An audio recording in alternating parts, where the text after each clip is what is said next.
నమస్తే, నా పేరు సుమలత. మీరు చూస్తున్నది మీ ఈటీవీ4 కార్యక్రమాలు.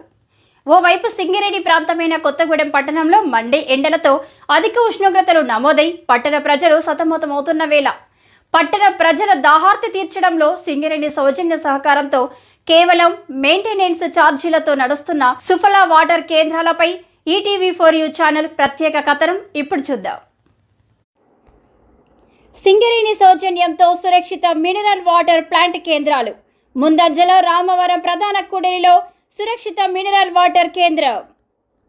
భద్రాద్రి కొత్తగూడెం జిల్లా కొత్తగూడెం పట్టణ మున్సిపల్ పరిధిలో రామవరంలో సింగరేణి సౌజన్య సహకారంతో నిర్వహిస్తున్న సురక్షిత మినరల్ తాగునీరు కేంద్రాలలో నిర్వాహకుల పనితీరు విధానం పర్యవేక్షణలో భాగంగా ఈటీవీ4 ఛానల్ బృందం ప్రత్యేకంగా సురక్షిత మంచినీటి కేంద్రాల పరిసరాలను పరిశీలించింది. దీనిలో భాగంగా 3 ఇంక్లైన్ గ్రామ పంచాయతీ రామవరం, పంజాబ్ గడ్డ, నాగయ్య గడ్డ, చమన్ ఏరియా, రామవరం ప్రధాన సెంటర్లో గల సురక్ష మంచినీటి కేంద్రాల పనితీరును పరిశీలించగా 4 మినరల్ వాటర్, కొన్ని కేంద్రాలలో వసతులు ఆరకొరగానే ఉన్నాయి. రామవరం పట్టణ ప్రజల నీటి అవసరాల దృష్టిలో ఉంచుకొని అప్పటి కొత్తగూడెం శాసనసభ్యులు వనమ వెంకటేశ్వరరావు సహకారంతో కొత్తగూడెం మున్సిపల్ చైర్పర్సన్ కాపు సీతాలక్ష్మి ప్రత్యేక చొరవ తీసుకొని కొత్తగూడెం సింగరేణి కాలరీస్ ఏరియా పరిధిలోని గత జీఎం రమేష్ దృష్టికి తీసుకువెళ్లగా మంచినీటి సమస్యపై సానుకూలంగా స్పందించిన అప్పటి ఏరియా జీఎం జక్కం రమేష్ తక్షణమే రామవరం పట్టణ ప్రజలకు దాహార్తి తీర్చేందుకు సింగరేణి నిధుల నుండి 4 మినరల్ వాటర్ ప్లాంట్లను మంజూరు చేయడం జరిగింది. అప్పటి నుండి నిరంతరాయంగా ఈ 4 వాటర్ ప్లాంట్లు రామవరం పరిసర ప్రాంత ప్రజల వాడుకలోకి వచ్చాయి.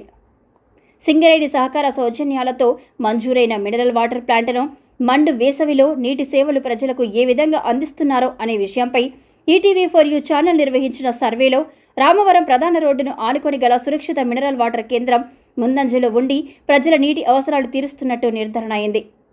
ఆరోగ్యమే మహాభాగ్యం అన్న నానుడిలో ప్రజాసేవయే మా కర్తవ్యం అన్న నినాదంతో ప్రజా అవసరాలను దృష్టిలో ఉంచుకొని ప్రజలకు మంచినీరు అందించాలనే ఉద్దేశంతో రామవరం పట్టణ నివాసి సింగరేణి విశ్రాంత ఉద్యోగి కేవలం ప్లాంట్ మెయింటెనెన్స్ ఛార్జీలు ఒక బాటిల్కు 5 రూపాయలు మాత్రమే సేకరిస్తూ మినరల్ వాటర్ కేంద్రాన్ని నడిపించడం జరుగుతుందన్న సమాచారం ఈటీవీ4 ఛానల్ సేకరించింది. లాభాపేక్ష వ్యాపార దృక్పథంతో కాకుండా సొంత లాభం కొంత మానుకొని పొరుగువారికి కోసం పాటుపడవోయ్ అనే నినాదంతో వాటర్ ప్లాంట్ సేవలు నిరంతరాయంగా ముందుకు కొనసాగుతున్నాయని తెలిసింది. రాబోయే రోజుల్లో ప్రజలకు త్రాగునీరు అందించడంలో మరింత అధునాతన టెక్నాలజీతో నడిచే వాటర్ ప్లాంట్ను సింగరేణి సహకారంతో అభివృద్ధి చేసుకొని ఎక్కువ మందికి ఉచితంగానే తాగునీరు అందించి సేవా దృక్పథంతో ప్రజాసేవలో ముందుండడానికి అహర్నిశలు శ్రమిస్తామని, దీనికోసం సింగరేణి సహకారంతో పాటు స్థానిక ప్రజాప్రతినిధులు, వార్డు కౌన్సిలర్ సహకారం తీసుకుంటామని ఈటీవీ4 ఛానల్కు తెలిపారు. ఏది ఏమైనప్పటికీ వ్యాపార దృక్పథం, లాభాపేక్షతోనే ప్రతి పని జరుగుతున్న తరుణంలో సేవా దృక్పథంతో వాటర్ ప్లాంట్ నిర్వహిస్తున్నటువంటి వాటర్ ప్లాంట్ నిర్వాహకులకు, సింగరేణి యాజమాన్యానికి, ప్రజాప్రతినిధులకు రామవరం పట్టణ ప్రజలు కృతజ్ఞతలు తెలియజేస్తున్నారు. రామవరం నుండి ఈటీవీ4 ఛానల్ ప్రతినిధి కొత్తగూడెం, భద్రాద్రి కొత్తగూడెం జిల్లా. నా పేరు సూరిబాబు. సింగరేణి కాలేజ్లో 38 సంవత్సరాల 5 నెలలు సర్వీస్ చేసి రిటైర్డ్ అయ్యాను. దాన్ని పెద్దలు గౌరవనీయులు జీఎం గారు మా మున్సిపల్ చైర్పర్సన్ కాపు సీతాలక్ష్మి గారి 6వ వార్డులో మినరల్ వాటర్ ప్లాంట్స్ కోసం అనేసి ఆమె అడిగిన వెంటనే జీఎం గారు మాకు రామవారానికి 3 ప్లాంట్లు శాంక్షన్ చేశారు. దానివల్ల మేము కార్మికులకు ఎంతో కొంత సేవ చేయాలనే సదుద్దేశంతో మినిమం ఛార్జ్, మెయింటెనెన్స్ ఛార్జ్ తీసుకుంటూ 5 రూపాయలు తీసుకుంటూ మేము మినరల్ వాటర్ ప్లాంట్ నడిపిస్తున్నాము. మేము కార్మికులకు సేవ ఎంతో కొంత చేయాలనే సదుద్దేశంతోనే కాబట్టి ఈ పని చేయగలుగుతున్నాం. ఈ ఎండాకాలం సీజన్లో మాకు కొద్దిగా ఇంకా సింగరేణి కాలేజ్ కొద్దిగా సహకరిస్తే ప్లాంట్ని ఎక్స్ట్రాపరేషన్గా కొద్దిగా పెంచగలిగితే మేము ఇంకా కార్మికులకు కానీ, ప్రజలకు కానీ, రామవరంలో ఉన్న పౌరులకు కానీ, వ్యాపారస్తులకు కానీ అందరికీ కూడా మేము ఇంకా సేవ చేయడానికి చాలా కృషి చేస్తాం. ఎందుకంటే మేము ఈరోజు చేస్తున్న సేవకి మేము చెప్పుకోవడం అని, గొప్ప చెప్పుకోవడం అని కాదు, ప్రజల నుండి మీరు ఇది చేయండి. చాలామంది వచ్చి మా దగ్గర ప్రశంసిస్తూ ఉంటారు.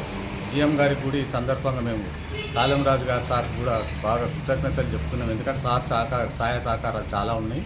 ఏదైనా కూడా చేసుకోండి, ఎట్లా బ్రతుకుతారా మీరు అనే ఇదిలో సార్ కూడా మాట్లాడారు. అందుకు ఆయనకి మరొకసారి చేతులెత్తి ధన్యవాదాలు తెలియపరుస్తున్నాం. ఇంకోటి ఏంటంటే మా మున్సిపల్ చైర్పర్సన్ గారు కూడా ఈ 6వ వార్డులో ఉన్న వాళ్ళందరికీ కూడా అన్న మనం అవసరం అనుకుంటే ఫ్రీగా గుడి ఇవ్వాలి అనే సదుద్దేశంతో ఇస్తున్నాం మేము 6వ వార్డులో ఉన్న ప్రజలకి. ఇంకా సింగరేణి కాలనీస్ మా చైర్పర్సన్ గారు సహకరిస్తే ఇంకా గొప్ప సేవ చేయడానికి ముందుకెళ్తామని మనస్ఫూర్తిగా ధన్యవాదాలు తెలియపరుచుకుంటూ చైర్మన్ గారికి, జీఎం గారికి, సింగరేణి కాలేజ్ డైరెక్టర్ గారికి మరియు చైర్మన్ గారికి కూడా కృతజ్ఞతలు తెలుపుతూ ధన్యవాదాలు. మరిన్ని లేటెస్ట్ వార్తా కథనాలతో మీ ముందుకు వస్తాం. నిరంతరాయంగా చూస్తూనే ఉండండి మీ ఈటీవీ4U ఛానల్.